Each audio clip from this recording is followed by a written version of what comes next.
solve large, intractable problems. It's a new venture altogether. Your brain is a wild horse there. Because remember, writing is not a team sport. You are not selling horse carriages when there are cars. I want to be known only as the trusted advisor. More like a tourist. Play to Potential podcast.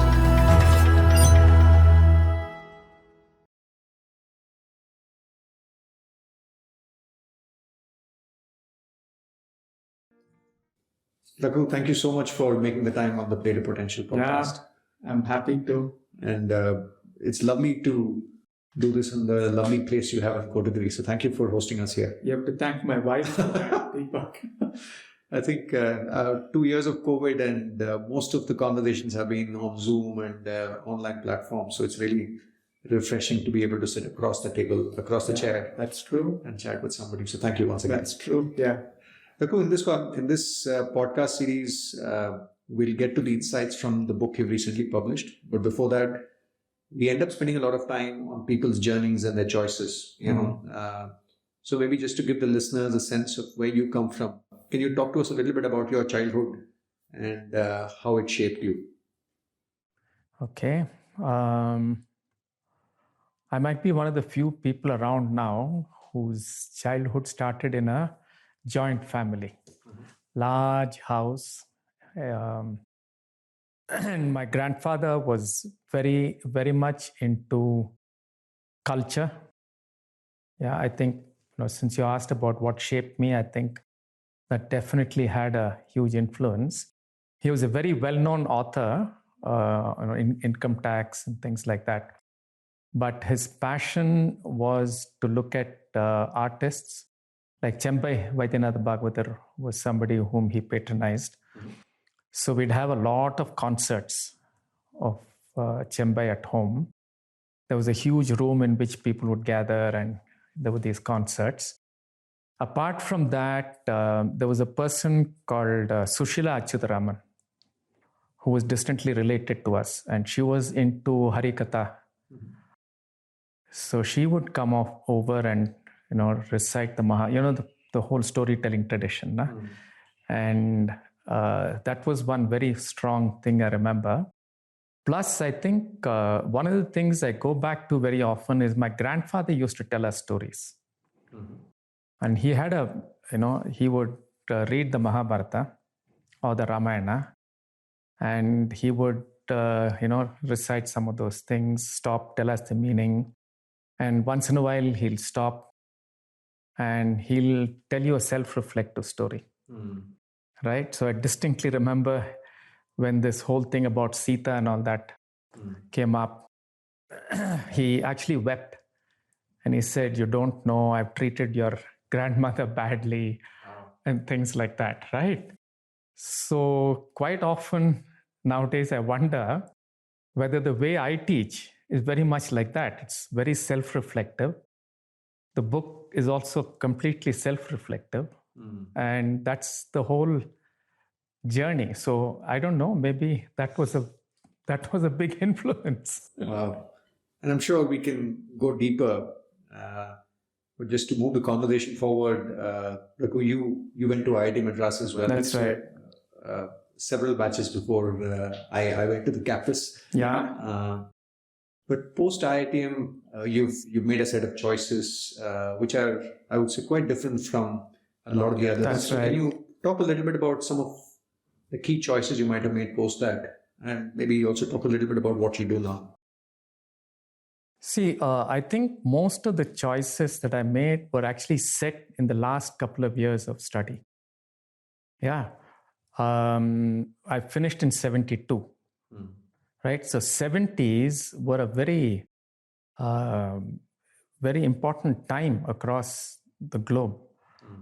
Yeah. Because there were a lot of student revolutions happening all over the world. Vietnam was happening. And I got to meet people who were part of the Vietnam resistance in America, who were traveling the world, who dropped into IIT. And these were very, interesting kind of movements. So at a time when the general idea in IIT is to go abroad. Right. I was confronted with, really looking at, many of these influences, right, which made me deeply question what should I do with my life. Yeah, one of my friends was very interested in Sri Aurobindo, so we would read that together and things like that. So these were very critical things. And the other critical thing was meeting up with Dharampal. Yeah, unfortunately, not very many people know about Dharampal. He was a Gandhian who had worked with the Panchayati Raj, setting up the Panchayati Raj system in India. And he has done a lot of study of what was India like in the 17th, 18th century, just when the British came in. And his recounting of it, which interestingly is largely from the records of the British, the viceregal records in Britain. He went there, spent a long time. It's a fascinating study, right? And when you hear people like this who've been in the movement, who've really studied this, speak to you about India, it really moves you, right? The kind of sacrifices that were made, his own direct experience of Gandhiji, right? And then there was another very important professor called, we used to call him Caesar, Seshadri, Dr. Seshadri. Yeah, he was another big influence because he was one of the people in IIT who challenged the idea of why we are doing science, why are we doing technology, right? What should we focus on? Yeah, so though immediately after IIT, I went into, working with a medium scale company. My dad was running a company making printing machines.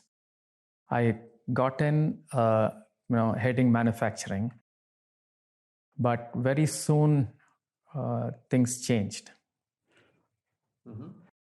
Yeah, because when I went in, things seemed hunky-dory from the outside. No? So when you go in, you discover how the organization is working. And I went right into a turnaround situation. Okay.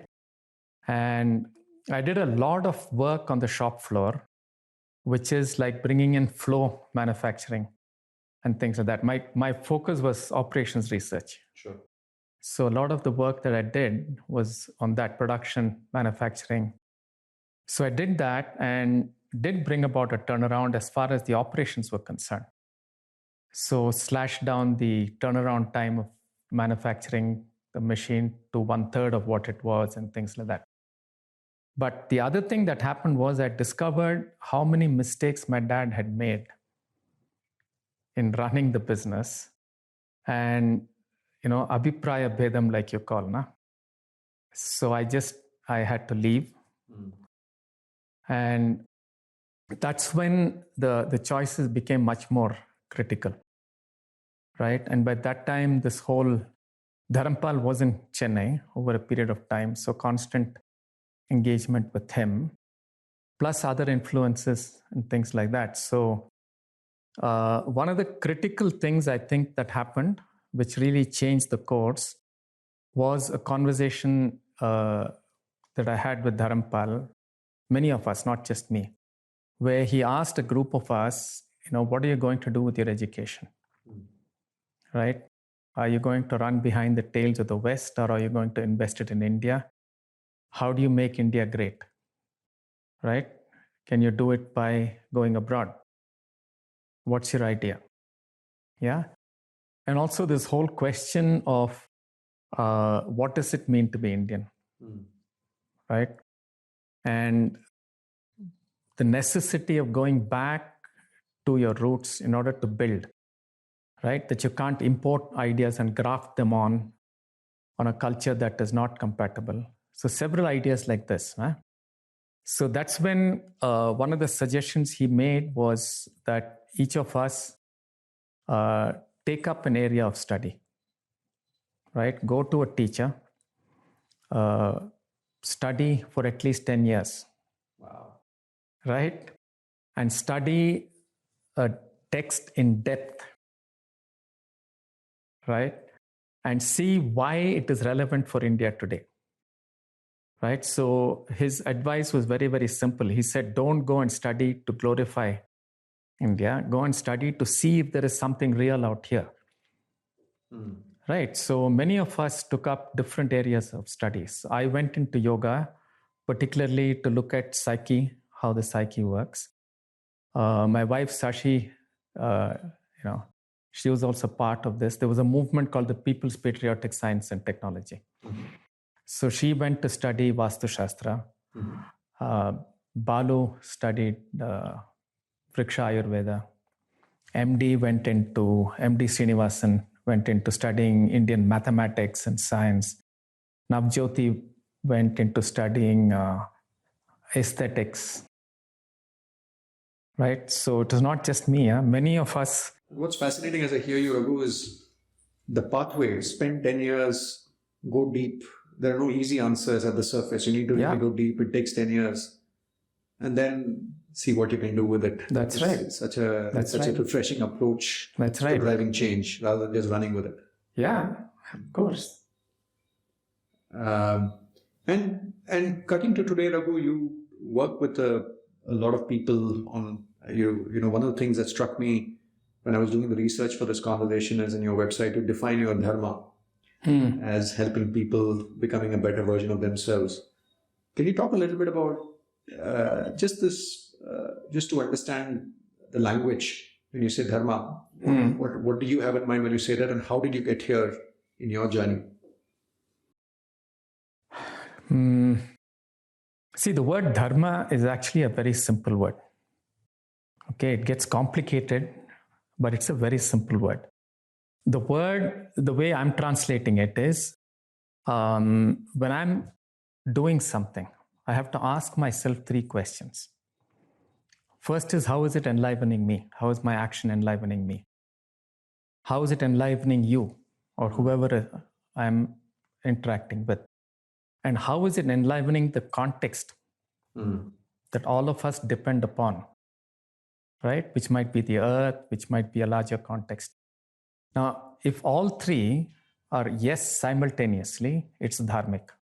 And when you say enlivening, can you expand on that? Quite simple, yeah. You make cosmetics and you push somebody to wear cosmetics because the brown color will become white. This is not dharmic. Right? It might increase your profitability, but you're creating in the person who's using it a self-deprecating mind. Right? Half the stuff that is put in there is bad chemicals, might even give skin problems. How is this dharmic? Yeah, whereas Arvind Eye Clinic is obviously dharmic, no? The way they serve people, the way they work within themselves, it's a fabulous way of doing business. So any action, you can ask this question. It's not a difficult question to ask, but it's a difficult question to answer.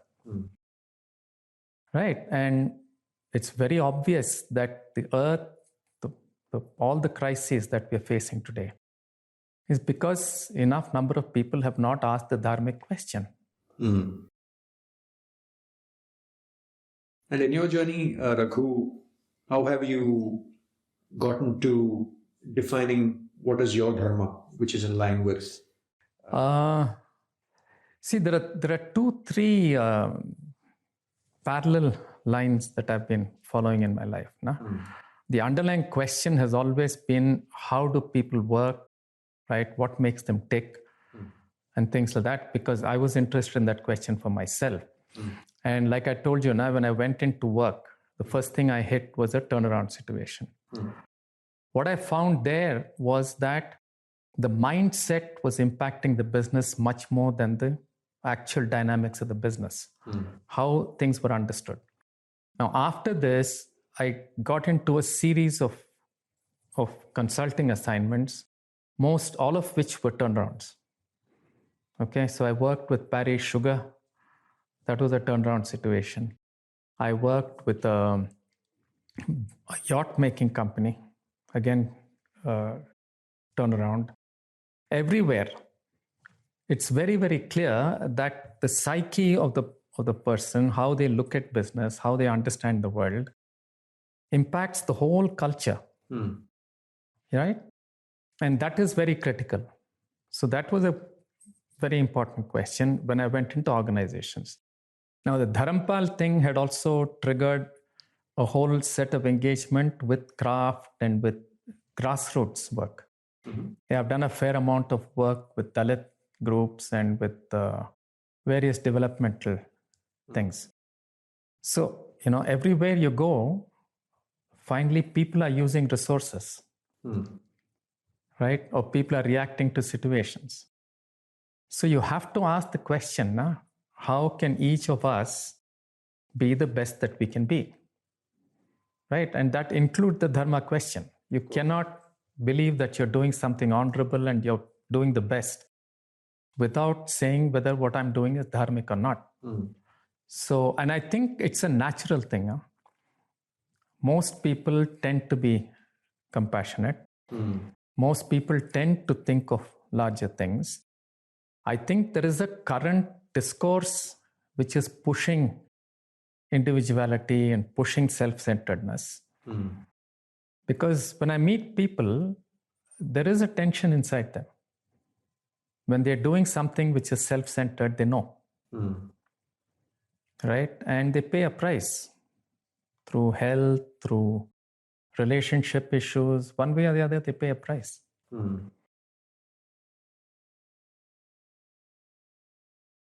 Let's move to your book, Raghu. 5 Seats of Power. Power. Yes. Congratulations on the book. And for me, I've been I won't say I've studied Mahabharata, but I've been influenced by Mahabharata, and I've spent some time thinking about it. Even during the lockdown, we spent some time watching the Mahabharata with family, with the kids. So I think the way you've sort of taken it and analyzed it opened up a lot of questions for me. Answers will take some time to evolve, but definitely the questions got provoked. But talk to us a little bit about the genesis of the book. Yeah, just to go back to the earlier thing you said, the idea of the book is not to give you answers. The idea of the book is to help you ask the right questions. Yeah, because all of Indian thought is actually meant to ask for you to ask the right questions. Right. And then for you to discover the answers in your life. Like this dharma thing is a question. If somebody gives you an answer, don't follow it. Right? Because you'll have to ask this question in different contexts and discover your answer. Right. So my book, if it triggers questions, I'm very happy. Yeah, if it gives too many answers, I'm a little worried. I think it did leave me with a lot of questions. Good. So do you want to talk a little bit about how the story behind the book? Yeah, sure. See, I was telling you about some of the grassroots work I've done and things like that. One of the areas of my work has been with a group called Koothupatre. And there's a very well-known theater group. And the Namuthaswamy, who was the key person, the inspiration, whatever behind it, and I have been interacting for many, many years, and I've helped Koothupatre also as mentoring, and I was on the board for a while. The central inspiration of Koothupatre is Tirukuthu and Bharata Kuthu. And generally, people look at the village theater as some archaic thing. It is not. When you go into it, it's a huge depth of understanding that these artists have. Yeah, it's a sad thing that some of the best Kuthu artists today, for their life, for example, Kanapa Thambiran's son is an auto driver to make things meet, but he goes back for his performances, right? You speak to them about the Mahabharata. It's fascinating, the detail that they know it, the way they talk to each other. And even that, even in our homes, it's quite common, you know. My grandmother would say, Nada, why are you behaving like Duryodhana? Right? Or, you know, why don't you be like Bhima? Right? So these characters in the Mahabharata are not in the book. They are in everyday reality. Right? And the Kutha especially really goes into the depth of each character and looks at the human parallels. Yeah, how these are part of one human being. Yeah, like for example, there is this whole tradition where the Mahabharata is supposed to be seen as something coming out of Vyasa's psyche. That's the ground. And there are two trees that are growing. One is the Duryodhana tree and one is the Yudhishthira tree. Right, now if you look at it like that, then the Mahabharata becomes my story. When I'm reading it, I'm Vyasa. I'm understanding it through my meaning making. So if I then start using it as a self-reflective process, right, it's extremely powerful. So then it's today's story. It's now story. That's how Namotha Swami would look at it. And when I was doing leadership training, right, I would juxtapose the idea of a human mind and leadership and so on that was current in the organization with the depth and the beauty of leadership and power and all that the Mahabharata talks about. Right? So for a long time, I've been bringing the Mahabharata as a training tool. See, like in behavioral training, you can't talk and do a chalk and talk or a PowerPoint these days about behavior. Yes. I have to confront you with behavior. So I use theater for that. And the best theater to use to understand power is the Mahabharata. Right? So that became something that I delved into along with my yoga thing for 3-4 decades. Right. So encouraging people to look at it, encouraging people to have dialogues about how their action is reflecting one of these forms of power. Yeah. So that's something I've been working with for quite some time. Lovely. I think just getting into the book, Raghu, you talk about the 5 Pandava archetypes. And you say that each archetype is a different type of power that we can unleash, each one of us. You also talk about the distinction between an archetype and a stereotype. That's right. Which I found really illuminating. So can you talk about the 5 archetypes for the purpose of listeners? Just paint a picture of what those are, and also make the distinction between the archetype stereotypes and the archetype. Yeah. You were watching the television series, Mahabharata. Yes. If I'm not mistaken, Tara Singh comes as Bhima. You might be right. Correct. Yeah, I think so. Correct. I'm trying to. Yeah, that's a stereotype. Okay. That Bhima is this big guy and, he's got this. No, Tara Singh actually comes as Hanuman in Ramayana. In Ramayana. Okay, that's also a stereotype in any case. Whatever. Bhima was somebody else, I think. Yeah, but Bhima will be one of these big guys. Yeah, it can't be anybody else, right? Now, that is a stereotype. Okay. And the archetype has nothing to do with this external form. Okay, the archetype are the essential characteristics of any figure. Now, if you take Bhima, the essential characteristics are a love for adventure, passion, right? He loves Duryodhana, Draupadi the most of all the brothers, right? So these kind of essential characteristics are the archetypes. Now, when you boil something like this down to the archetype, then Bhima can be inside you, Bhima can be inside me. I don't have to have rippling muscles to be Bhima.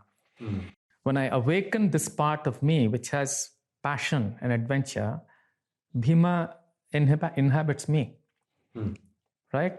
When I invoke or evoke the part of me that loves order, that loves stability and uses all my energies to establish that, I'm a Yudhishthira. right? When I invoke compassion and service in me, I'm a Nakula, right? And when I invoke love of knowledge, curiosity, I'm a Sahadeva. And when I can confront the paradoxes of life, the dharma sankatas of life, the dilemmas of life, and ask deep existential questions, I'm an Arjuna. So the moment you understand them as archetypes, they're in all of us. Yeah. And it's the book, it suggests, it's very clear in the book itself that it ought to be read like this. Okay, there are introductory things in the book starts, right? Where there are questions between Vyasa and Brahma. Why should I write this book? So he says, write it so people can reflect. And he also says, write the book, replete with the rasas of life. Because people cannot understand the truth from the Upanishads and all these things. But if you write in a way that is evocative of the rasas of living, they'll understand. So in the Mahabharata is, one of the most important psychologists in India, Girindra Shekhar Bose, has called the Mahabharata the most complete compendium of case studies. True. Right. So any human situation, you'll find a story which reflects the human situation. There'll be characters there who exemplify different types of behaviors. Right. So the whole book, is situations where there are different types of behavior. Dharmic behavior that is not dharmic. And what happens? And what I find fascinating as well is each person is shown in several shades of grey. Of course. And not as a... no monoliths. No right, no wrong. No right, Every wrong. person under different That's circumstances can evoke a dharmic or an adharmic response. Which makes it like talking about the archetype, the Bhima and the Duryodhana are the same archetype. Right? And it's set beautifully in the Mahabharata. They both study with the same teacher, Balrama. Both are Gadadharis. Right? And they're both powerful people. And the way Bhima brings alive these capabilities and the way Duryodhana brings them alive are very different. Let's talk about that, Raghu. I was going to get to that. You talk about the notion of counterpoints in the book. For every Pandava archetype, there is a counterpoint in the Kauravas. In the Kauravas. So can you talk a little bit about, in the book you talk about Bhima and Duryodhana, Yudhishthira and Bhishma on the other side, Arjuna and Karna on the other side, Nakula and Gandhari on the other side, and Sahadeva and Shakuni on the other side. Correct. So can you just shine the light on just the distinction between these two and, how they end up on different sides? See, if you look at the essential character of Yudhishthira, this is a person who will use his psyche, his everything to respond to order and see how the situation is orderly, disorderly, and bring it back to order. Okay, there's even a very interesting discussion at the end of the war on the 18th day. Who should lead the war? Should Bhima lead the war or Yudhishthira lead the war? Right? Because it has to be a decisive battle. So they go to Krishna because they can't resolve this question. So Krishna says Yudhishthira has to lead the war because Bhima will escalate the war. He will not know how to fight in a way that you can bring peace at the end of the war. Okay, this is brilliant, right? So the Yudhishthira's power lies in going into areas of chaos and bringing an order. Right? You take Bhishma. He is also a person of great knowledge, wants to create order, but he's so rigid about it that he cannot respond to the context.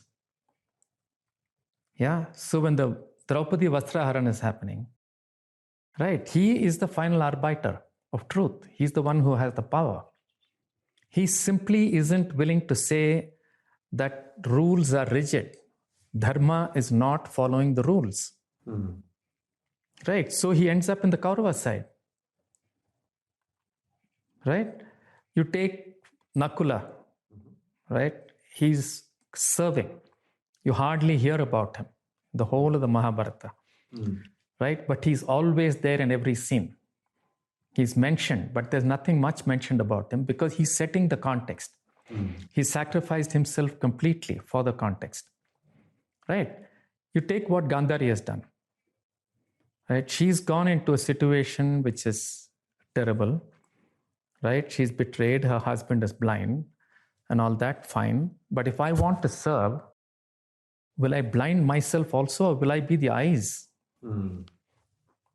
Right? So in the idea of service that Gandhari brings in, there are lots of very, very, nice things, but she has self-sacrificed herself to the detriment of the context.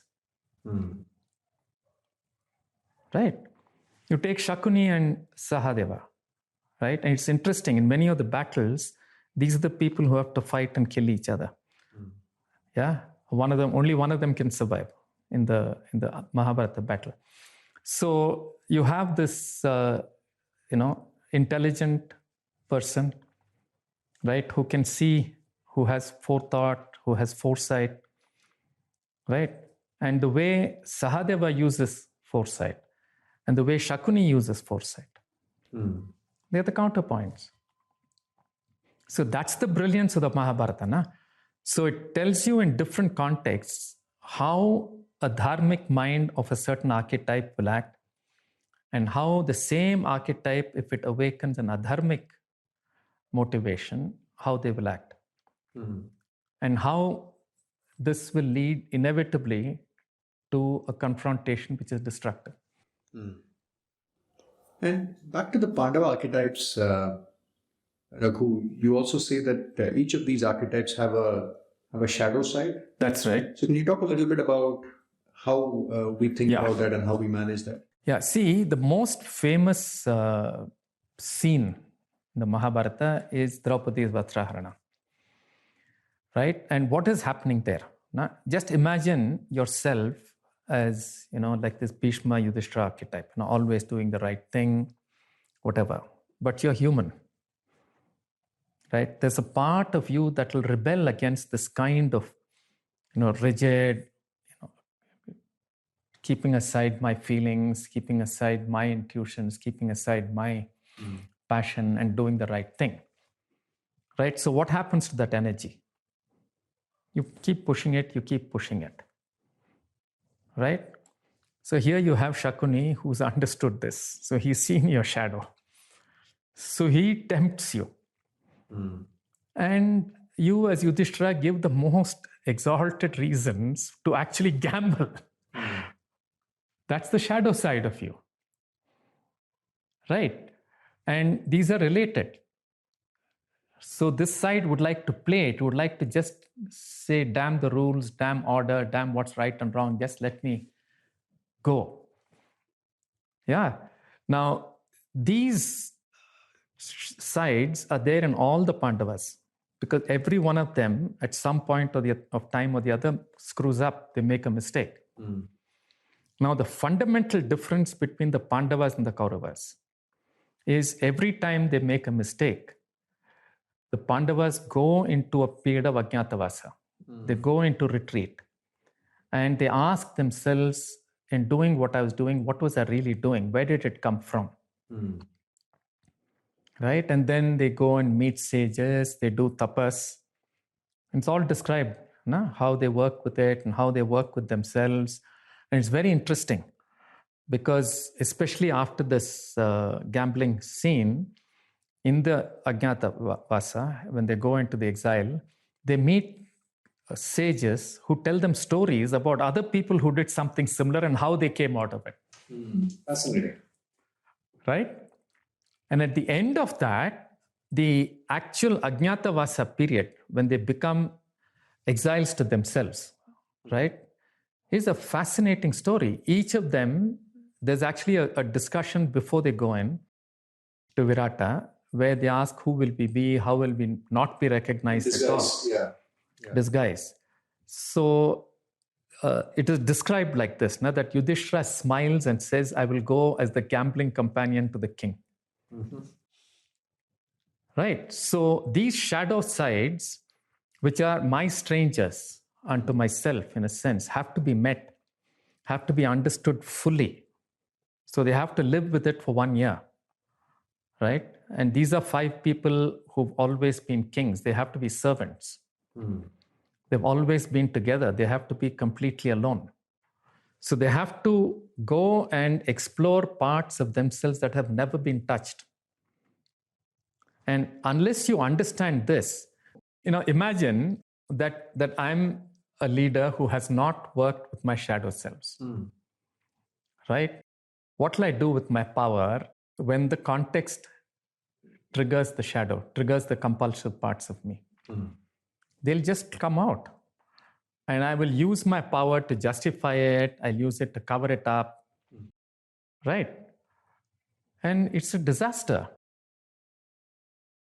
Right? We've seen leaders, national leaders and so on, who have just been rampant with power. They have not worked with their shadows. Right? So the Mahabharata makes it very, very clear. Unless you have really, really worked with your shadow, you cannot enter a dharmic war. And bringing that to, let's say, contemporary business life, Raghu, what would the equivalent of an Agyatavasa mean? Would that mean going to a meditation retreat? Would it be something else? No, going into Agyatavasa in a current context would mean 2 things for me. I mean, most of the CEOs I've coached also, this has been my advice. One is, most people who come to a CEO level and very senior levels are fundamentally intelligent people, and they also have an ability to look at themselves. It's not as though they don't have that ability. But when you get these compulsions and the shadows opened up, they overpower you. They're more powerful than you. Right? So there are 2-3 things that are necessary. One, you have to have a daily practice where you set aside time to sit back and ask fundamental questions of yourself. Yeah, I call it the Arjuna time. Right? Every leader must set that aside and ask very deep questions. Right? Plus health and whatever, that's a separate thing. The other thing is, it is necessary to go on a retreat every now and again to really pull out of what you're doing. Right? And go and do something that will really help you to touch parts of yourself that lie completely hidden in your normal everyday life. Yeah. The other is to read books like Mahabharata. Of course. Right? Not to read the usual thing that says this is how you have to be a leader, that's how you have to be a leader. Yeah, but to read a wide variety of things. So it allows you to reflect off your thinking and so on. And also do thought experiments. Right? Take up a situation and do a complete thought experiment. Yeah, different triggers will come up, right? So you take the thought experiment fully. Yeah, there are texts like there's a text called the Tripura Rahasya, in which the wife coaches the husband how to be a good king. Yeah. Isn't that true in all houses? Just joking. But this is an old book that tells you exactly how to do it. Yeah. And one of the things that is done is this whole thing of, the guy has taken on a few complete thought experiments where he lives one life out, he lives another life out and all that, to understand fully. And I don't know if you've read the book Hermann Hesse's Siddhartha. There are these things, where he uses this thought experiment thing fully. Got it. Yeah. So, but it requires courage. Right? And why a coach becomes useful is because when you do these by yourself, your mind can play tricks on you. And when you have to really look at the difficult parts of yourself, you'll quietly do an escape trick and think that you've got the logic. One of the things you spoke about when you described your experience in your father's business, you spoke about the role of mindsets. I think as I was reflecting on the book and the counterpoints, in my work as a sounding board, as a coach with leaders, sometimes, there is a mindset situation. For example, if I may take a thought experiment, imagine you've been assigned as a coach to a Duryodhana or a Bhishma or a Karna or a Gandhari or a Shakuni. How does one as a coach help move them to the other side? You can't. See, one of the critical things in coaching, which comes in the Mahabharata itself, right, is unless the person has a question. That's why I said the question is more important than the answer.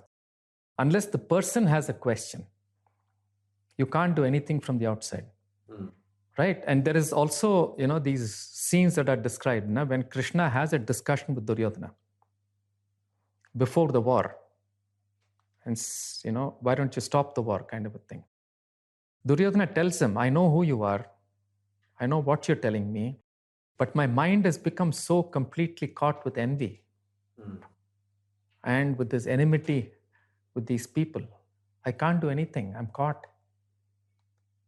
Right? He's fully aware of what he is aware, but he's caught with the shadow, with the envy. In fact, there's a beautiful passage in the Mahabharata right early in the game when the Pandavas come out of the forest and then they meet the Kaurava brothers, and then they are, I think it's in a place where they're learning things together, and Bhima shows his power. And Drona says, wow, or something like, some scene like this. And then they describe that envy entered Duryodhana's heart. Right? He's called Suyodhan till then. Interesting. So that's the point when Suyodhan became Duryodhan. Wow. And Sushasana became Dushasana. Right? Now, when it enters, and it's not as though it hasn't entered the Pandavas at some point of time or the other. The Pandavas then question it. They go to a teacher, they go to a sage and say, hey, this is happening to me. So if that question has not arisen, you can't do a thing. Yeah. Coaching is only helping this person who comes to you as a coachee to really reflect and get insights into their own behavior. Yeah. Otherwise, coaching simply becomes what is called behavior modification. How can I be more powerful? So Duryodhana will go to somebody who will teach him how to beat up How to win. How to win. I don't think that is coaching. I wouldn't do that kind of coaching. Yeah, it might still be called coaching. I don't know in the current context how it is called. It might be. Because then the only thing I can do is, hone his skills, make him a little more cunning, or something like that. Nah? But is that coaching? I don't know. Not in this context, in any case. I want to talk about one of the other elements you address in the book, Dharma Sankata. You talk about that in several situations, and in a way you say that Arjuna archetype is a lot about confronting these Dharma Sankatas. That's and right. Really resolving them. One of the other professors I've studied, a gentleman called Joseph Badaracco in Harvard, talks about this concept of right versus right. He says in leadership, it's not right versus wrong. Very often you have to choose between right versus right. So, what's your approach? Again, we can have a full 2-hour conversation just on this. But as advice for leaders on resolving Dharma Sankatas as they go through their journeys, what have you learned from the Mahabharata that can help leaders? Yeah, see, one of the things that has always troubled me, like I told you, is the current discourse, or till recently, Now there's a lot of people who are talking about contextual intelligence and all that. Last 5-6 years,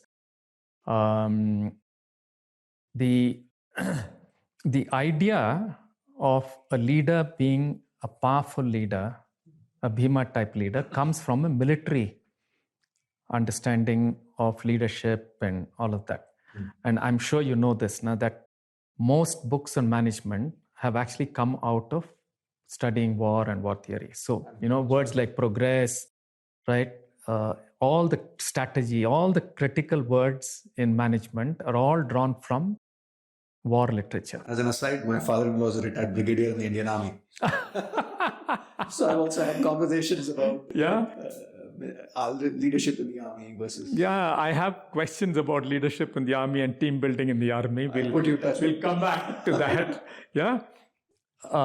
And also, I think the colonizing, last 200 years of colonization has also given a very different idea of leadership as fundamentally plunder and acquisition. Right? Now, the Indian idea of leadership has always been somebody who can deal with Dharma Sankata. Okay, Vikramaditya is the original model. Okay, and I'm sure all of us have read Vikramaditya and Vetala. Na? Yes. Every story is a double bind dilemma Dharma Sankata story. And how he resolves it is what shows his wisdom. Right? To solve a Dharma Sankata kind of situation requires wisdom. Right? It's not other capabilities. It also requires a deep understanding of the situation, of the various forces in the situation and how to balance them. Right? The word mandala, for example, which is the word in India that's used for any, Chola Mandalam. The word mandala means there are diverse forces that have to be brought into coherence. Now, if you've been in leadership, you know that it's always a question of, balancing priorities, right? Quality versus cost versus delivery versus, product development or whatever, right? You're always talking payoffs, right? And there was one management scientist, I forget his name, who brought in the word satisficing. It's a very interesting term, right? And that is what a Dharma Sankata, you can never have an optimum solution. You can only have a satisficing solution. And if you really have been in leadership situations, you know that neither part of this dilemma is going to go away. You solve it for now, in another context, it's going to reappear in a different way. So wisdom lies in how beautifully you understand this context and how you solve it, right? In a way that it is most coherent. That is leadership, right? I have a big problem with many of the current ideas of leadership, right? Every leader knows this here, right? Long term versus short term. Right? Everything you answer has this kind of, these are not binaries, right? These are two sides of a polarity, and like a magnet, they'll always be there. You try to cut it, you'll have a north and a south again, no? So that's a difference between great leaders and successful leaders who don't leave a great company behind. If you look at, if we persist with this, Raghu, the leaders who are good at resolving Dharma Sankata versus those that struggle with not. it, is there something that's common to some of these leaders who have that wisdom? Yeah. See, there are 2-3 things that I find with leaders who are capable of looking at Dharma Sankata. There are also people who understand different types of power.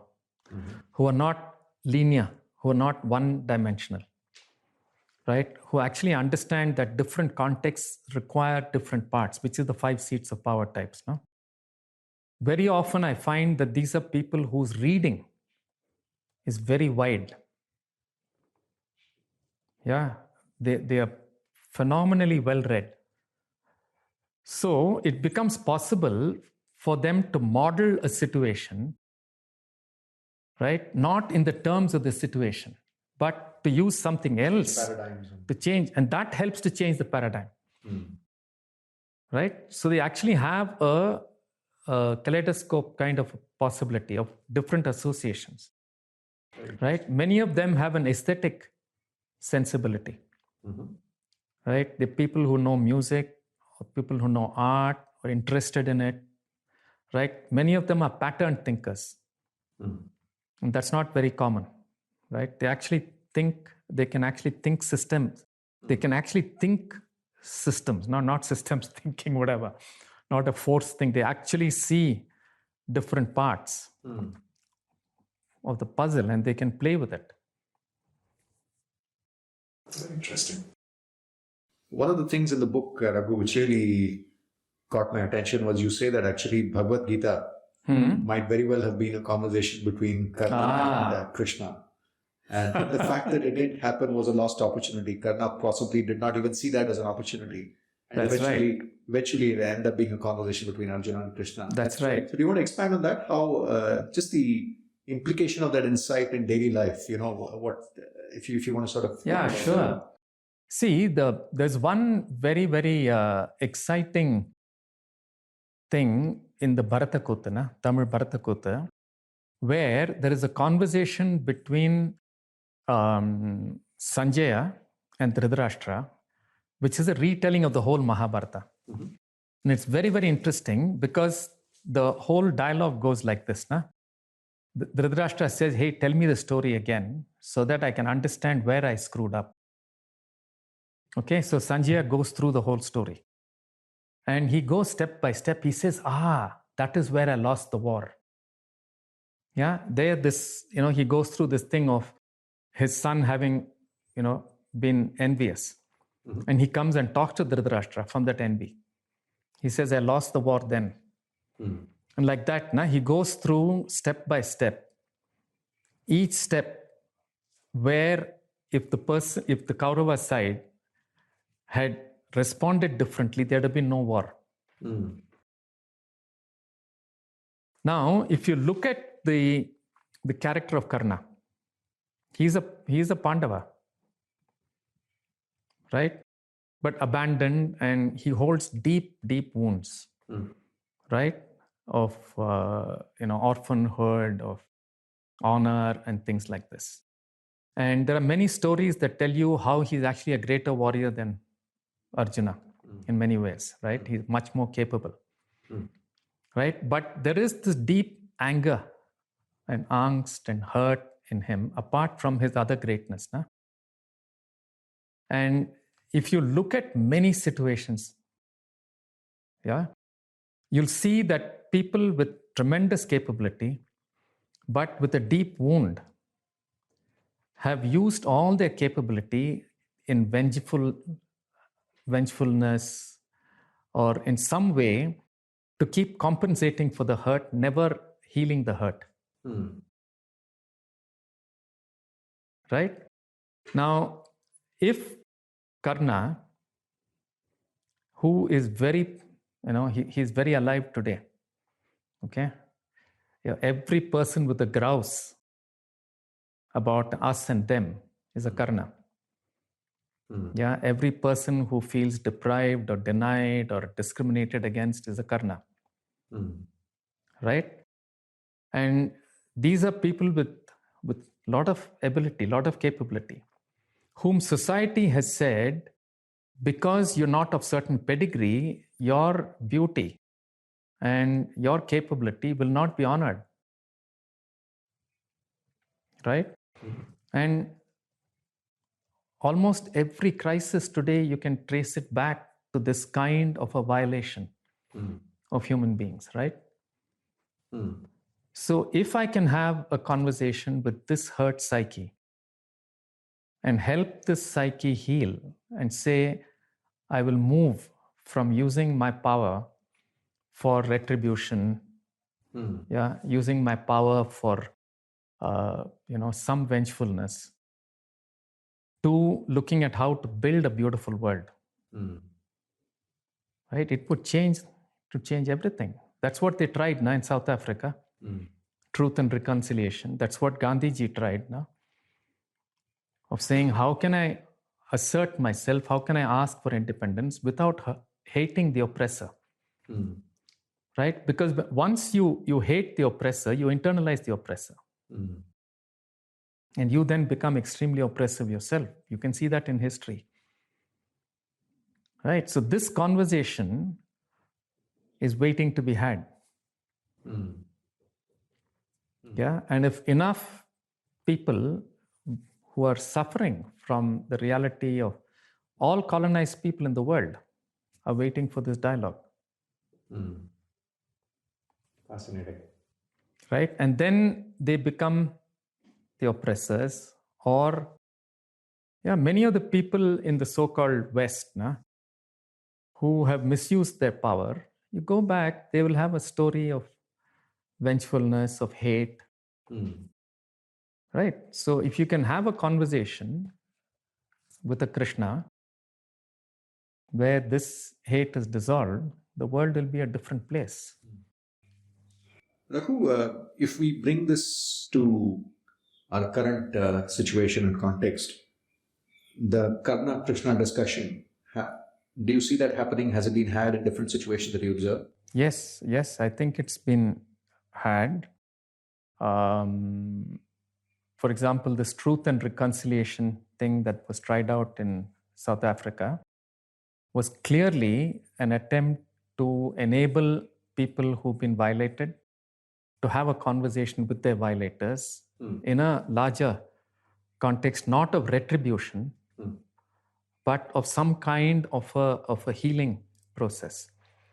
Right? I think this has qualities of what I'm talking about. Right? The way Gandhiji spoke about Swaraj, about Swatantrata, was, I think, another step in this direction. Right? Where he was clearly not coming from a hate of the oppressor, but he took Tilak's statement, Swaraj is my birthright, to a very beautiful level. So I don't have to ask for independence from you. I claim my independence.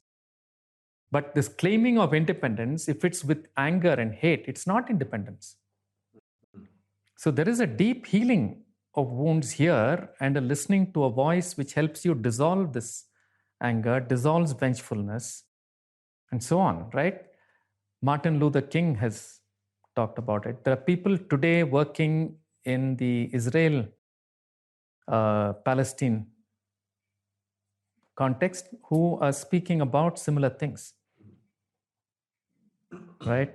Where Israelis and Palestinians are talking about how we get beyond mutuality of hurt and violence, this kind, and look at each other as human beings.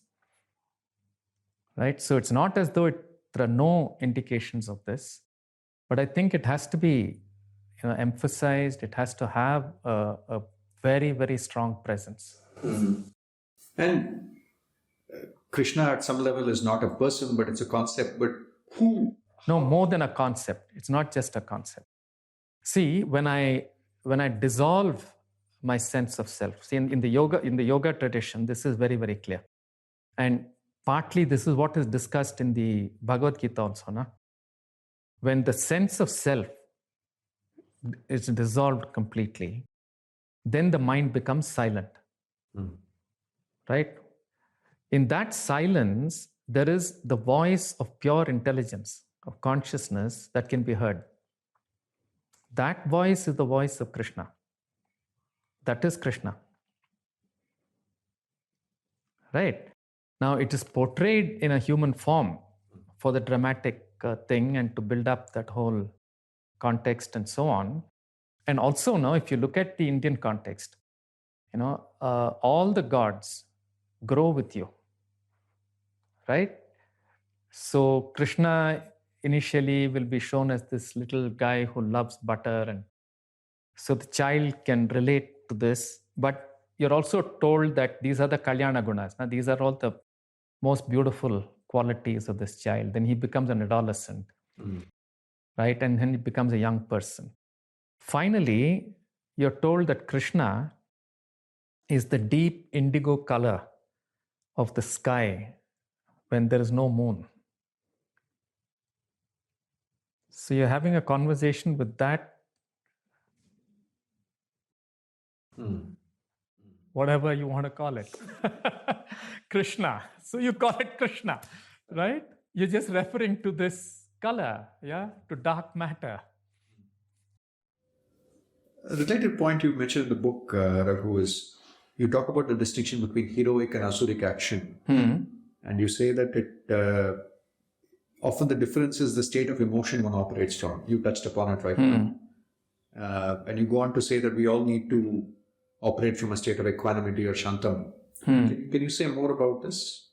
See, shantam is a very, very highly valued state of being.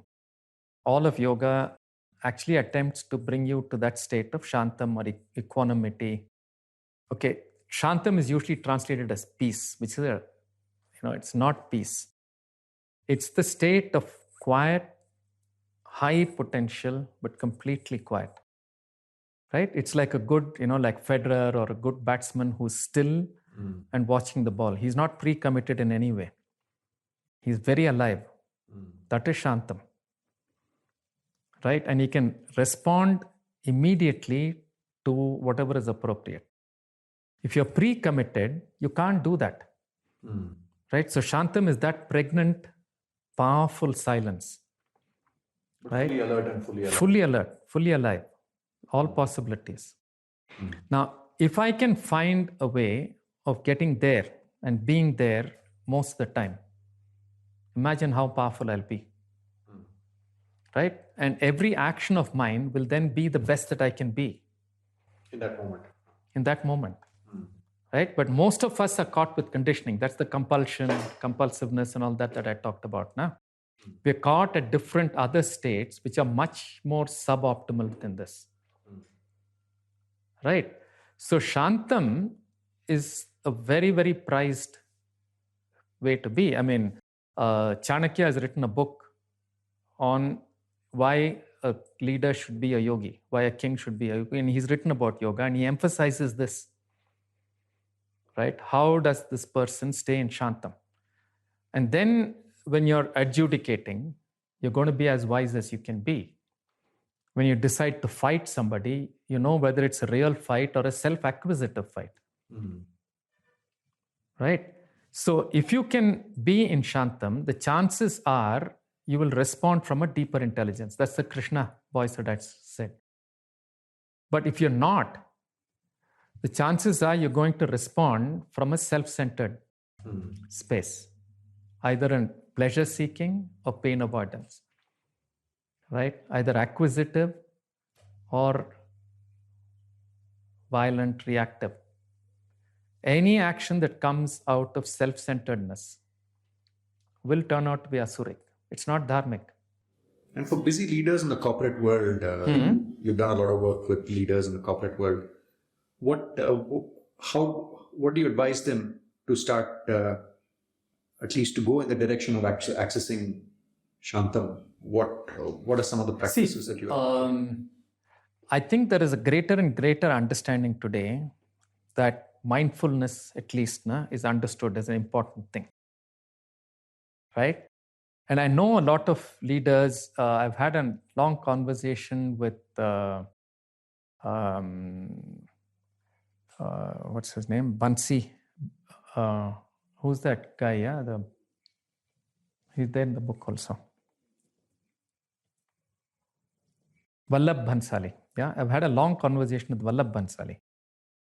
Now, he talks about the importance of Vipassana meditation and how it helped him as a human being. Right? There are many younger people, Vellayan, whom again I've interviewed in the book. He speaks about how much he's been influenced by Sadhguru. Right? There's a Mustafa whom I discussed with. Yes. He speaks about how studying the Quran in depth has helped him to understand how to make decisions. And his life is a very interesting life. PC Mustafa of ID Yeah, Foods. PC Mustafa, Yes. ID Foods. Yeah, phenomenal. Right. So there are many people who have this in them. They know that they are gifted. Something in their life has told them, I must use this gift in ways that are dharmic, that help people. Right? And the leadership that they exhibit, the way they deal with people, is of a different order. Yeah, there are other people whom I've seen, whom I've met, who've got triggered by an opportunity in the market or this or that. Right? Their approach definitely has an acquisitiveness where utilitarian philosophy, using oneself as a tool and using other people around as tools, predominates. I don't see these organizations, unless there is some big shift that happens, becoming institutions. Like the Tatas, for example, you see them describe many of their decision-making processes. It's profoundly human. It has a huge dharmic underlying thing around it. They might make mistakes here and there. That's fine. Sure. Yeah, but most of the leaders I've met there have this ability to be self-reflective, to ask the larger question and things like that. Yeah, and I'm absolutely certain if the world has to go forward from where we are now, unless there are many, many leaders of this kind, you cannot look at a meaningful future. We are at the brink.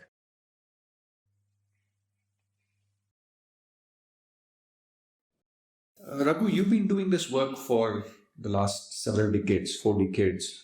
When we look at the paradigm of leadership today versus maybe 2 or 3 decades back, I think you alluded to it in the conversation, sort of the military That's right. style to what we need today. When I looked at the Mahabharata Pandava archetypes, I got a sense that the relevance of the Nakula style of leadership as compared to the Bhima style of leadership is a little greater. Can you talk a little bit about how the leadership ask has evolved over time? Yeah. The state of business. See, I think all the 5 powers that we're talking about are critical. And if you look at organizations that have lasted for a long time, either by design or by luck, the right type of leadership has come up and somebody has recognized it and celebrated it.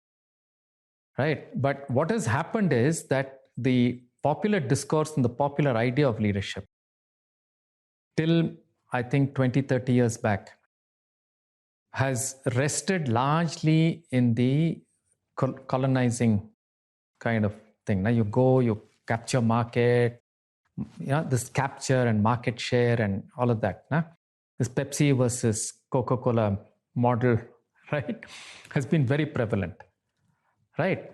Now, when you're constantly looking at this, and you're saying there's danger, you tend to forget a lot of other things. Right? Whereas when you take a Tata's, for example, when they say we also make steel, they mean it. Yeah, I don't think many people know that the first people in the world to say, let's bring a social scientist to an organization to see how to build culture was the Tatas. That is Nakula leadership, where you really understand the value of people and you invest in them for the long term. Right? Now, very obviously, last 20, 30 years, innovation has become very, very critical. So you see a lot of places, like Microsoft and things like that. The real leader is a Sahadeva. But he has a Bhima type person who is doing the marketing phase. But the real power, the access to the power is in the Sahadeva type of leadership. Right? My feeling is that with the fast pace of change in the world and things like this, the Arjuna, Nakula, Sahadeva will gain prominence. Right? Contextual intelligence is going to become very critical. Right? Knowing how to really nurture key people and to create a core of institution building people is going to become very important. Innovation is going to become very important. It's not as though entrepreneurship or bringing order and predictability are not very important. But I think these will have to take the lead, because if there's too much of building order, it becomes static. Right? If there's too much of this, let's go and, the startup kind of a thing, you don't build an organization, right? The organization building comes when all five, in a sense, dance with each other. But I think long term, you have to invest in key people, right? The faster the reality changes, the less you're going to be able to collect knowledge and collect ways of working and that what they call site technology. It will all be in the heads of people. It's only when you have the same thing happening over a long time that you can convert it into SOPs and this and that, and knowledge can get spread. But if you're going to have to keep innovating, keep changing, it's people who are key. And in the book, along similar lines, you talk about the ABCD of timeless leadership, which I found, that it felt easy to absorb the way you sort of framed it. Awareness, balance, contextual intelligence, and Dharma Sankata. Understanding Dharma Sankata. Can you sort of expand on this? Why do you say these are timeless, and you've singled these out? See, fundamentally, I was trying to decode what I thought were the key aspects of the Mahabharata characters. Right. Now, if you look at, let me give you a story from a Zen context.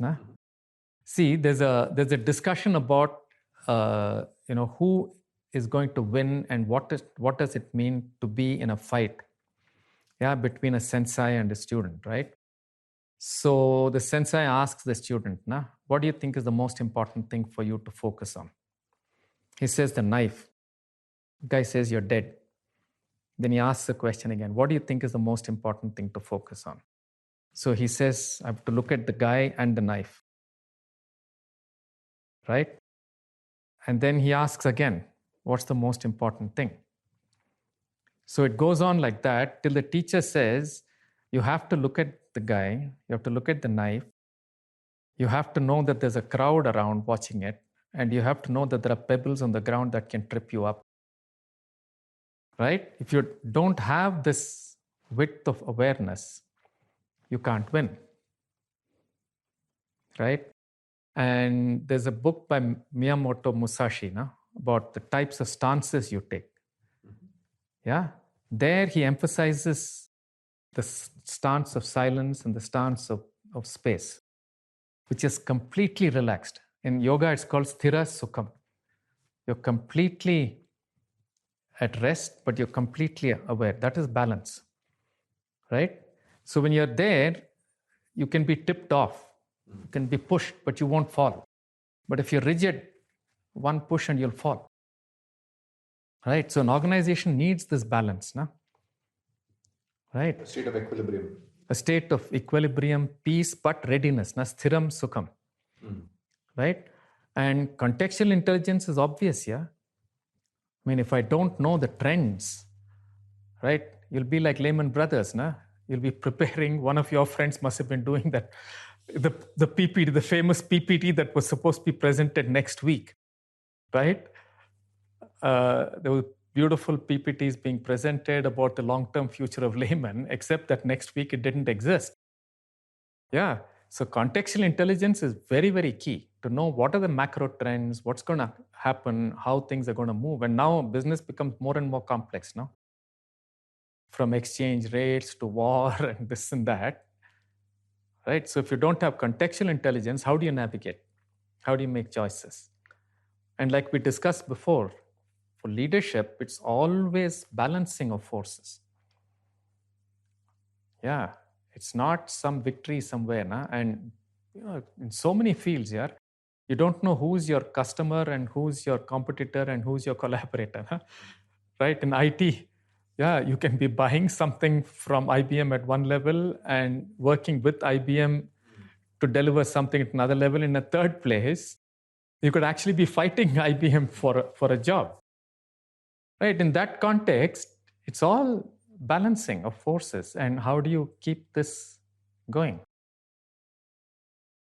Right? And balancing of forces to me is also dharma. right? When it's not just your stakeholders who you're talking about, right? Talking about the earth, you're talking about sustainability. So all that requires an understanding of this balance of forces. Fascinating. The other distinction I wanted to talk about, Raghu, was the one you bring up between doing and being. And you use a phrase which really stayed with me. You speak about being as a regenerative process, something that heals and nurtures. Can you speak about this and how that manifests? See, I was talking to you about the state of Shantam. Na? That's available to all of us. When we sleep, deep sleep, we actually get into the state of Shantam, except that we're not aware of it. Yeah. That is when, even biologically, that's when your regeneration takes place. Right? That's when healing takes place. Your brain gets reordered, and all of this kind of thing happens in deep sleep.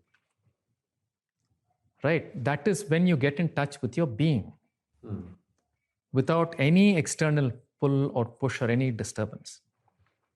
Right? So in the Gita, when they talk finally about sannyasa yogam and then Arjuna goes into battle, he is in this state of Shantam. He is in the state of quietude inside while being prepared for battle.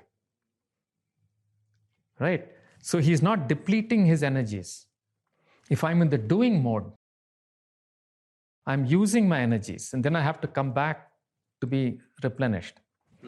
But if I can be anchored in the being, in the quietness while I'm acting, I don't get depleted.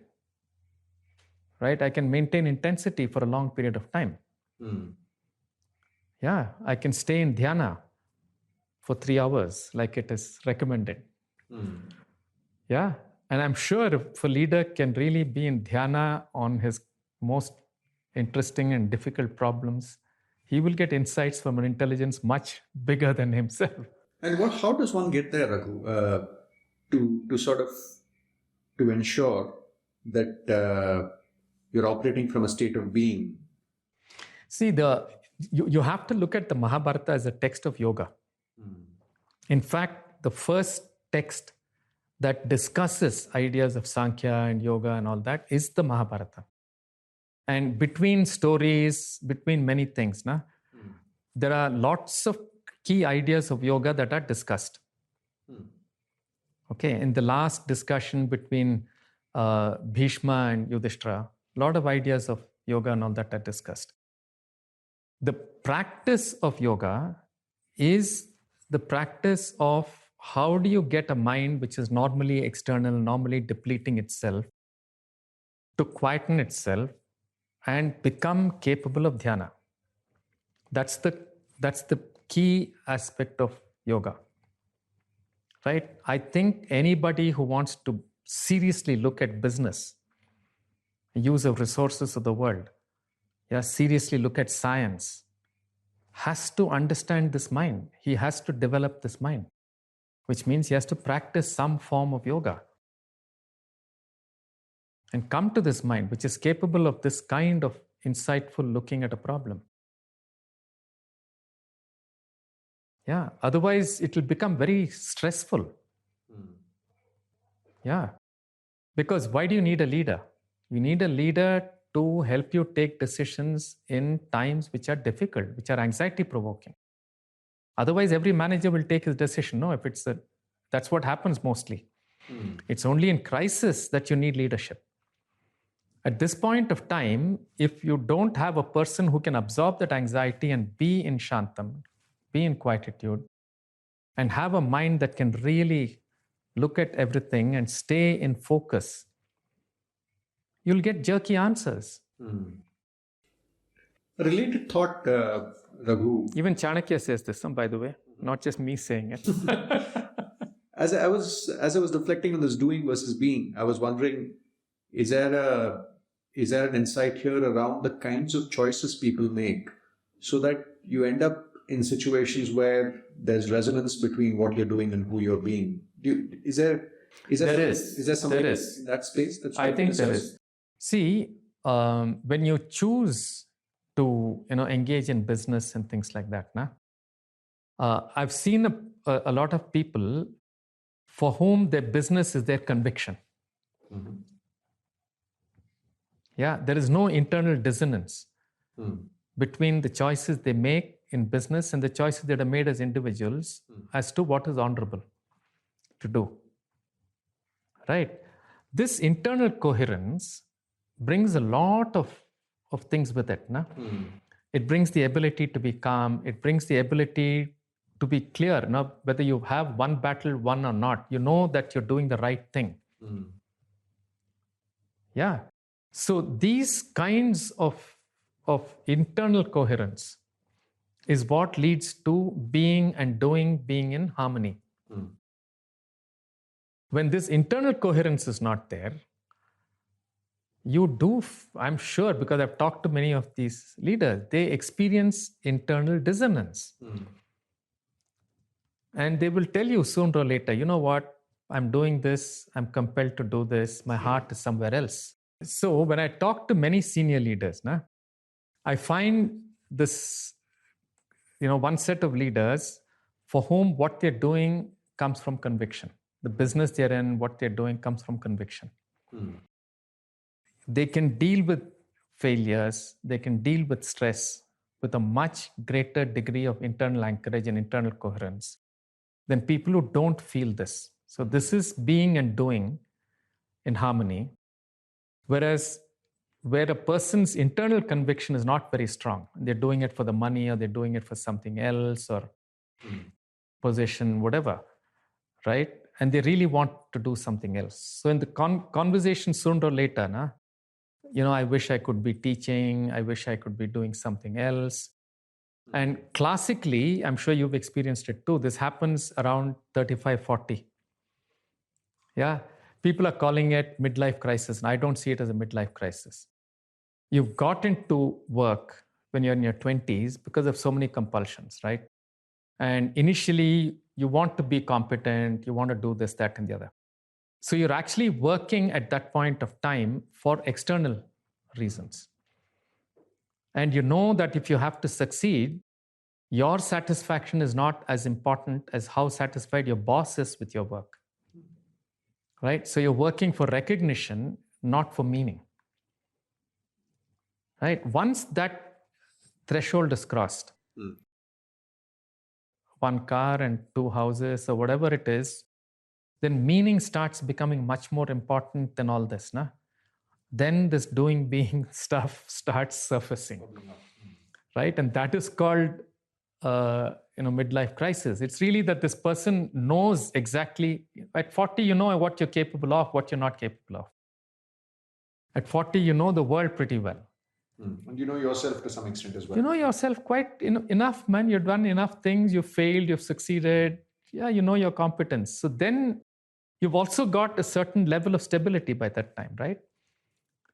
So then you start asking this question, what should I do for the rest of my life? What will give me meaning for the rest of my life?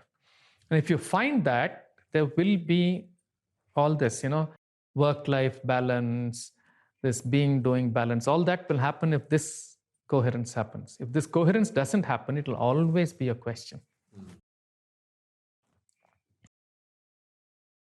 Raghu, one of the themes I'm curious about in the podcast is around transitions, both organizational transitions and leader transitions. In the book, in one of the sections, you say that organizations often praise the Bhima types or the Sahadeva types.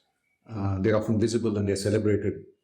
But the Nakula types often are behind the scenes, connecting the That is the Nakula archetype. Correct. So when the Nakula, let's say people with a dominant Nakula characteristic transition from one company to another, what's been your observation on how they build trust and how they build traction as they take on charge in a new environment?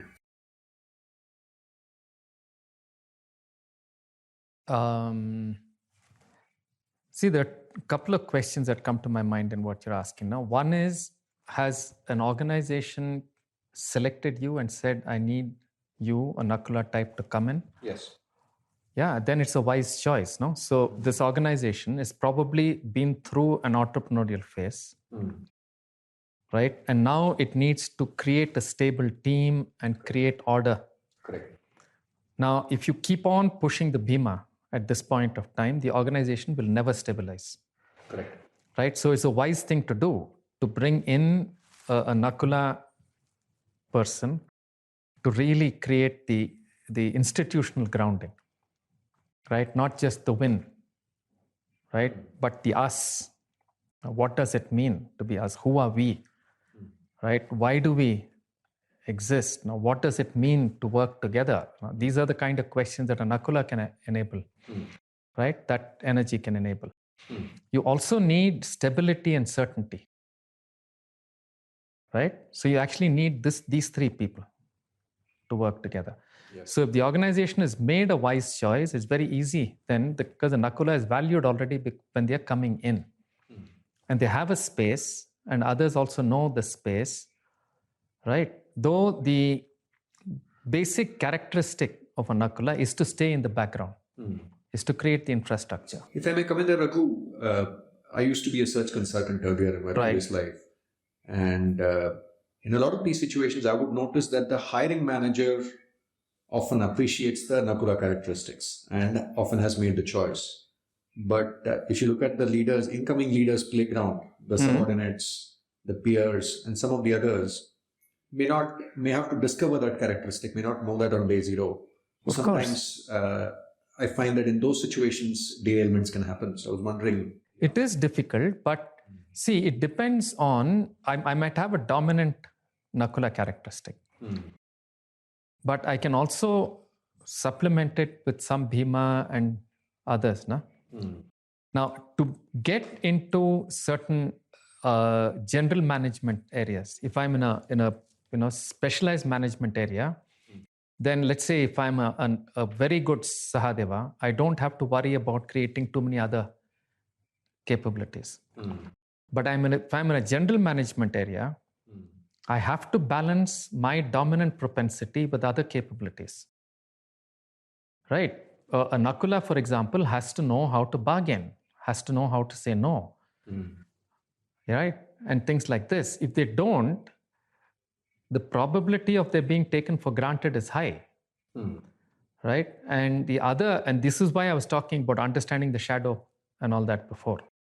Right? The Nakulas generally tend to wait to be bestowed honor or bestowed recognition. They very rarely ask for it. Now, if as a Nakula, I'm not aware of this, and if I don't know how to, look at it and say, okay, I have to learn how to draw boundaries and say no, it will become a problem.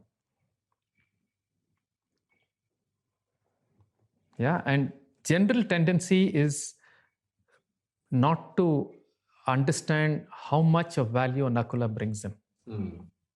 True. Right? It's their absence that pinches. Because people have taken this person's offering for granted and gone on doing all kinds of things. Like even in the Mahabharata, Arjuna goes gallivanting all over. If Nakula hasn't kept his weapons clean and his horse ready and all that, when Arjuna comes back, there'll be no horse or weapons to fight with. He's the enabler, right? Yeah. He's an absolutely essential enabler. And I have a feeling going forward, you were asking me earlier, the more uncertain the world becomes, the more the creation of reliable infrastructure will become crucial. Right? You can't make agile changes without a stable infrastructure. It's interesting when you say infrastructure, it's not just the traditional sense in which it's used, but also this human thing. Infrastructure. Then what? You come suddenly and you tell me, hey man, yesterday's business is gone, tomorrow's business is this. If I don't have a strong feeling of us, if I don't have a place to speak about my anxieties and discover a way of responding, right, it's going to become very disturbing, no? So who creates this emotional infrastructure? Especially to take sharp changes in the reality of the world. Without this emotional infrastructure, it will be very difficult. Another transition context you talk about, Raghu, in the book, I'll read from the book. You say Mahabharata tells us that the mark of a leader is not one who's great at solving problems like a Hercules, but one who can understand the Dharma Sankata. Inflection points call for wisdom and re-anchoring of one's values, finding new inner resources to make the right choices, and investing one's full conviction and energy in that choice. I found it's not somebody who comes and pushes, but somebody who can sort of question the paradigm and move the system. So can you expand on this? See, traditionally, leadership has been looked at from the center of the organization, right? Moment you click and you say organogram, there'll be one pyramid that comes up. Now, this is an archaic, I think in today's context, meaningless way of thinking of an organization, right? What you really need for leadership is somebody who's at the edge of the organization, not sitting in the center, right? Now, what is this person doing sitting at the edge of the organization? He's having a view of the world as it is emerging, and he's having a view inside to see what are the capabilities of this organization, right? And it's very simple, Ashby's law, right? The capabilities of an organism have to be greater than the challenges from the environment for if it has to survive. So leadership today in a changing context is to continuously ensure that the capabilities of the organization are one step ahead of the challenges that are going to come from the environment. You're not going to know this if you're sitting on top here and trying to make people do what you want. You've got to be at the edge and be able to look at what the future is, right? And then communicate it back and create a response structure which can follow this, right? That is critically the Arjuna capability, the capability of staying at the boundary. Where does Arjuna ask all his great questions? Yeah, between the two armies, no?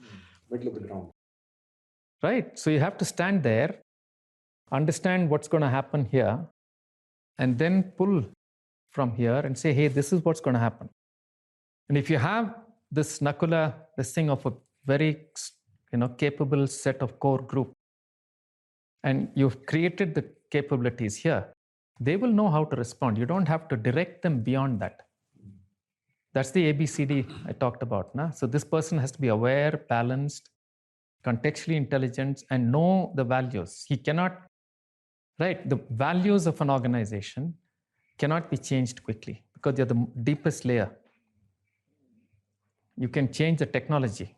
You can change some structure and systems, but the value thing you cannot change. So why am I in business at a human level has to be answered clearly. And then the navigation you can do is largely based on that. That will not shift that easily. The other distinction I wanted to pick up in the book, from the book, Raghu, was the distinction you make between Shakti and Balam. You say external and internal strength. That's right. Can you expand on that for us? See, there's quite a bit that's been talked about this, intrinsic motivators, extrinsic motivators, and things like that. So that's, it's there in current discourse. See, I think it comes in the Mahabharata only, and I don't remember which text it comes in. It talks clearly about Shakti and Balam. Okay, there are many Balams that are talked about, but essentially it talks about three forms of Balam. And Balam actually has to do with it's a competency issue. Okay, so these three kinds of Balams, one is called Asana Balam. So what is the position? What is the status I'm in? What is the resources given to me by society or by the organization? That is Asana Balam. Right? The second is Yoga Balam. How good am I at politics? Who are my friends? Who are my enemies? How am I creating this? Right? So Yudhishthira, when he's gone away, those 13 years, is also creating this Balam.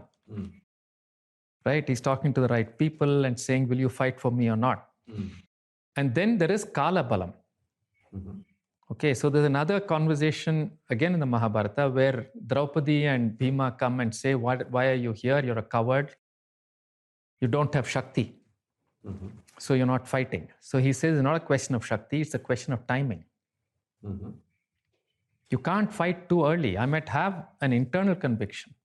So Shaktis are internal things, right? And the three critical Shaktis that have been talked about over and over again is Ichcha Shakti, which is conviction and really, I will do this, deep intent. Yeah? Jnana Shakti. Just Ichcha Shakti will just make you jump up and down. You have to have Jnana, right? Which is intelligence, competencies, and right? And Kriya Shakti. So these three are internal Shaktis. If these match with Balam, right? This is also the being and doing. Yeah? Then it's all aligned and there's tremendous power. Yeah. And, it's there in Sun Tzu's Art of War. It's there in several things. Now, saying that knowing how to wait for the right time is a tremendously important thing. Right time also means that my Balam has come together, not just the Shakti. I might have a strong intention and wish, and I have the capabilities at one level to do something.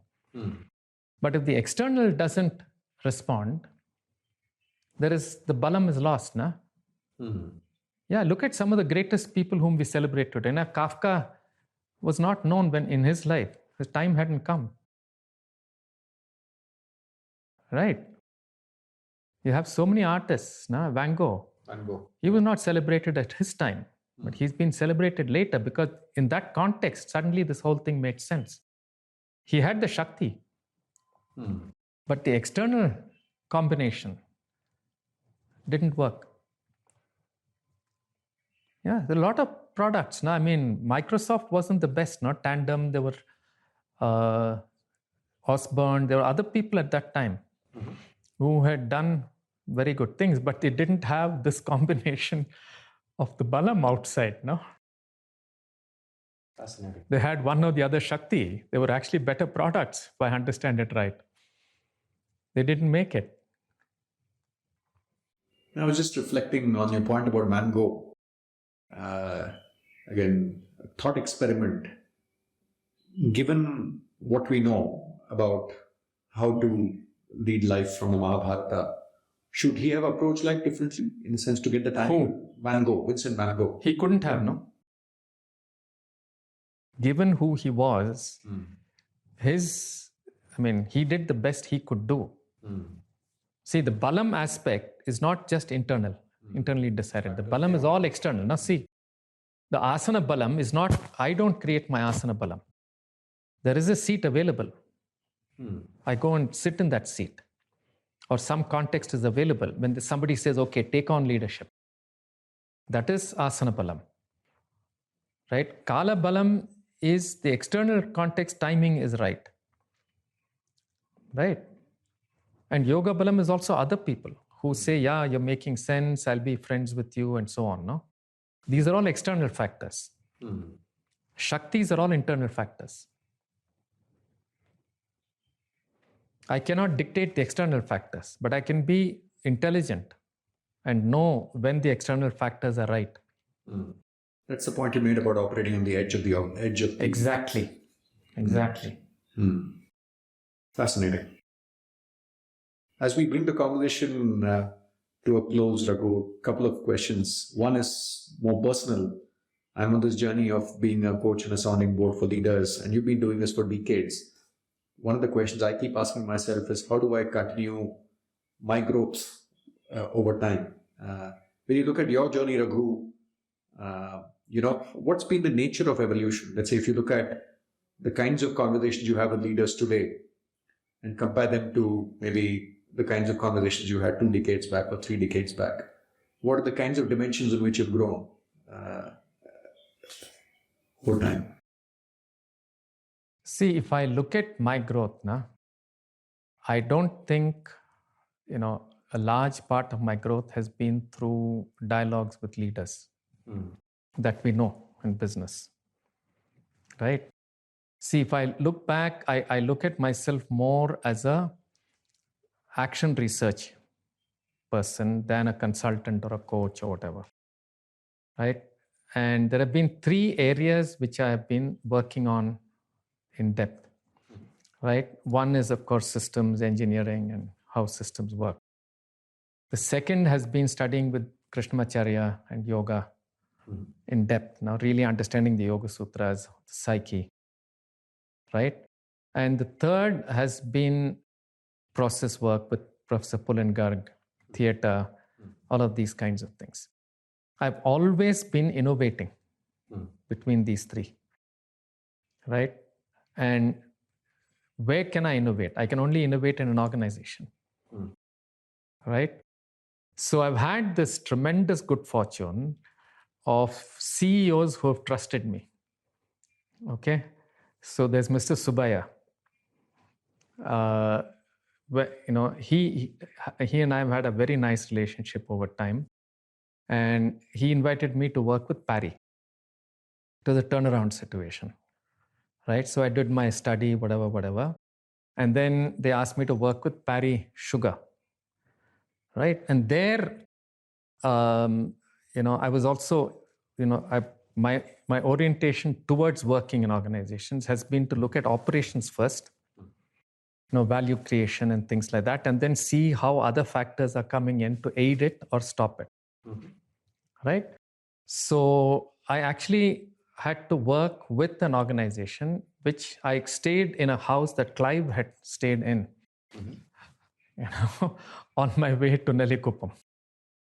Okay, so some of the mindsets there are that archaic, right? And here you have to design an organization for response, because that's why it's going sick. There's some responsiveness issue there. So when I went in and I was working with the organization, I had to contend with how to create a sense of flow and accountability this way, horizontal, versus the high colonized idea of vertical control. Right? So I played with it, and that's when this idea of, totally aligned organization came up. Yeah. Because by that time, from my initial work and all that, I had also got in touch with our productivity consulting group from the US had got in touch with me. Right? There was a guy called Norman Bodek, who's generally called Grandfather Lean now. But he was one of the first people to study Japanese management, bring it to the world. Phenomenal guy. So they were looking for Indian partners, and they are Muktananda followers. So he was looking for a person who was involved with yoga and all that. So whatever, this combination happened. So I was learning these Japanese methods, which are very powerful. And obviously, it went very well with my OR thing. And you go into an organization, you start working with this horizontal thing, and the management is vertical. So the culture, it does not fit flow. Right? So then I experimented with how do you get these mindsets to change? Right? So like I told you, now I don't do behavioral lessons. I make exercises and games. So I made this game and made them play. And there are 2 teams. One is vertical. The other one is completely customer-faced. Right? So how do you organize yourselves, whatever. The lessons are very, very clear. But I asked them to give themselves names. No? So one of these guys said, sir, we are an aligned organization. They are a boss face organization. Right? So that is when I developed this whole thing of what does it mean to create a totally aligned organization. Yeah, total alignment, which will go with TQM and TPM and all the rest of it. Interesting. Right. And Mr. Subaya was willing to, I discussed it with him, and the CEO was willing to look at all this and work with it. So once you do this, the organization then doesn't look vertical with all these things. It looks like a rocket or a bird. Yeah, because like I told you, the CEO is at the edge. He's saying, this is where you go. So he's pointing the organization to the customer, and the value chain gets aligned behind it. Right? And then you have the financial things that are helping this process, you have the human processes helping to make sure that flow is happening. Right? This is an agile organization. This cannot be an agile organization. Right? And then I had to work with what became Pari Agro. Yeah, CWC was taken over. Again, colonial, no? So all these lovely tea fields with these huge colonial bungalows and all that. And when Pari took over, they're not that mindset. So we worked with it. And there the issue was, how do you redefine work so that it's not so, Sahib-based and things like that. And there I developed this whole thing of saying, can we shift the focus of work from being oriented towards job towards being oriented towards my links with people? Yeah, that's what comes from the earlier picture also. But here it had to be very clearly defined. We had the issue of redefining work itself.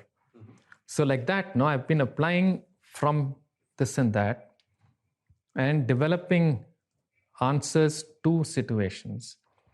And each of them would take a couple of years. But because the trust I had, like for example, Mahabharata, this book is actually based on 10 years of working with TCS on a program called the Leader Prepares. We've done about 100 odd things where the Mahabharata is the core. Wow. So I bring in theater. I bring in lots of ideas from yoga quietly. Yeah, we do some yoga practice, but also peppered in the program and the Mahabharata insights. We actually make them do theater. We make them do a lot of these things over a 5-day, 6-day period.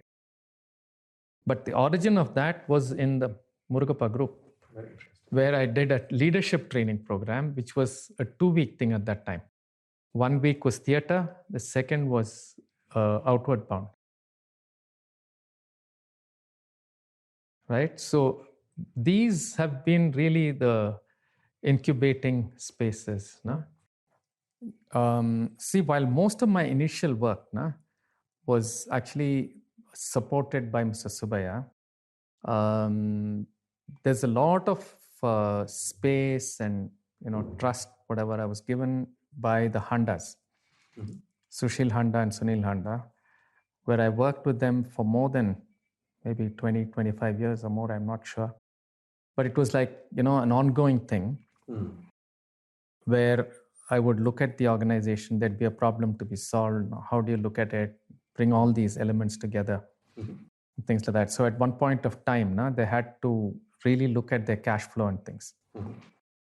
So we set up this goal of saying, what's 1 rupee going into the organization? When is it coming back? Right? So can you make that the one point around which the whole organization works? So from 240, 250 something, we said 120 and then 60 and so on.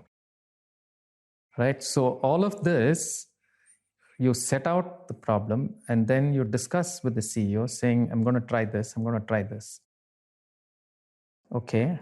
And then I'm bringing in something from systems theory, I'm bringing in something from theater, I'm bringing in something from yoga, right? And seeing how it works and working it through, right? And the other space that I got was in TCS, where Mr. Ramadurai and his team gave a lot of space to first study the organization. There's a whole model that I've developed called the Tensegrity Mandala, which is based on Tripura Rahasya. Okay, so going back to Dharampal, study something, take the principle, see how it can be applied. Right? So the Tripura Rahasya talks about how the entire universe is actually a tetrahedron. Right? With Chit Shakti, Ichha Shakti, Jnana Shakti, and Kriya Shakti. Right? And how this whole thing happens. Now, at the same time, there's a very good friend of mine called Prasad Kaipa, who's also used tetrahedrons. So I worked with this and developed a whole model of how to look at the organization.